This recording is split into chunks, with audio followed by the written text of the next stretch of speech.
অল্পনা বয়সের বন্ধু রে। এদের কারণে গোটা সুন্নিয়তটা মাঝে মধ্যে প্রশ্নবিদ্ধ হয়ে যায়। ওনাকে বলেছিলাম যে জিকিরটা সংশোধন করেন, এগুলির কারণে আমাদের বদনাম হয়। উনি জিকির তো সংশোধন করেই নাই, উল্টা বলতেছে আমার জিকিরে ভুল ধরছ, তোর বউ তালাক। জিকিরের ক্ষেত্রে সতর্কতা অবলম্বন করবেন, ভণ্ডামি জিকিরের দিকে যাবেন না। আপনি হয়তো আবেগে বলতেছেন এটা মারফতি জিকির, এটা তরিকতের জিকির, এটা শরীয়তের মোল্লারা বুঝবে না। কিন্তু আপনি জানেন ভাই, আপনার এই হেক্কুর হুক্কুর আর কেউ কি করেন আপনি নিজেও জানেন না। এগুলির কারণে আমাদের গোটা সুন্নিয়ত প্রশ্নবিদ্ধ হয়। এগুলি কিন্তু বলতে হবে, সচেতন হতে হবে, স্পষ্ট জিকির করবেন। কালবি জিকির যেভাবে পীর মাশায়েখরা শিক্ষা দেয় ওইভাবে করবেন, বিকৃত রূপে ভণ্ডামি জিকির করবেন না। কিছু জিকির আছে দেখি, এগুলির কারণে আমাদের সুন্নিয়তের বদনাম হয়। আপনি জিকির করবেন লা ইলাহা ইল্লাল্লাহ, লা ইলাহা, অথবা আল্লাহ আল্লাহ আল্লাহ,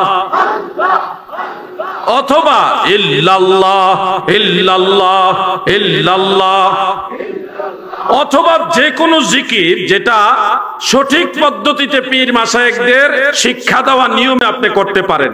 অনেকে আল্লাহু জিকির নিঃশ্বাস ছাড়তে এবং নিতে দুইটা ম্যাচিং করে একসাথে ডাকে, যেমন আল্লাহ আল্লাহ আল্লাহ, এইভাবে নিঃশ্বাস ছাড়ে আল্লাহ আর টানে হু, এইভাবে করা যায়। এগুলি একটা স্পষ্ট হয় আর একটা অস্পষ্ট হলো পূর্ণাঙ্গ নামের জিকির হচ্ছে, এখানে কোনো সমস্যা নাই। কিন্তু আপনি যখন বলেন তখন আল্লাহও বোঝা যায় না, হুও বোঝা যায় না, কিছুই বোঝা যায় না। তখন একটা ভিন্ন ঘরানার লোকেরা সহ যারা সুন্নিও না ওয়াহাবিও না একটা মহল আছে, তারা বলে এই মানুষগুলি কেমন। এগুলির কারণে কিন্তু আমাদের সুন্নিয়তের বদনাম হয়।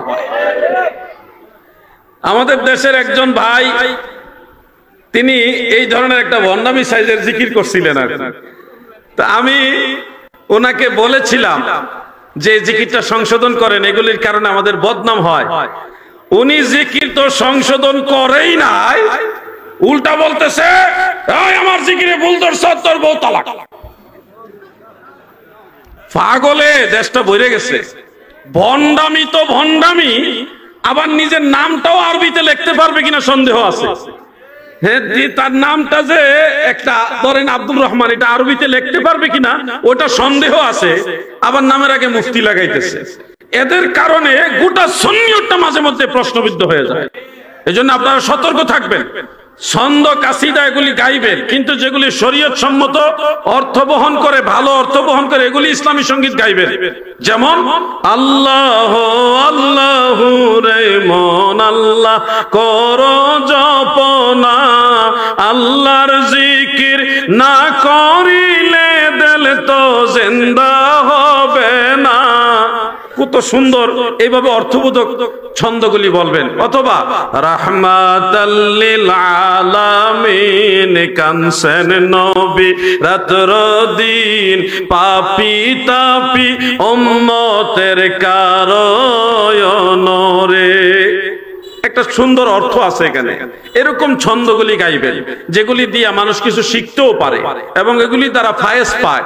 আপনি যদি এমন ছন্দ গান, অল্পনা বয়সের বন্ধু রে,